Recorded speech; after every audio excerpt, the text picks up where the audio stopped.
Ήρθαμε στην Kinsen για να μάθουμε περισσότερα για το θέμα leasing και επαγγελματίας. Βρήκαμε τον κατάλληλο άνθρωπο για να μας μιλήσει για το leasing για επαγγελματίες εδώ στην Kinsen.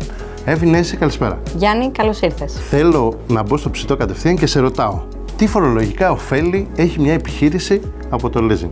Το μηνιαίο μίσθωμα περνάει 100% στα έξοδα της επιχείρησης. Το ποσοστό βέβαια μπορεί να διαφοροποιηθεί ανάλογα με τον τύπο του οχήματος. Τι εννοώ? Αν το όχημα είναι εσωτερικής καύσης, για παράδειγμα βενζίνη ή πετρέλαιο, το ποσοστό είναι 100%.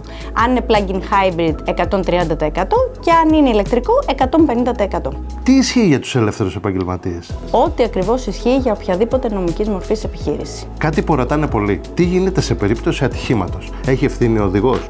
Πολύ ωραία ερώτηση αυτή. Η εταιρεία μας αναλαμβάνει πλήρως το κόστος της επισκευής του εμπλεκόμενου οχήματος και ο οδηγός πληρώνει μέχρι το ποσό της απαλλαγής που έχει οριστεί στο συμβόλαιό του.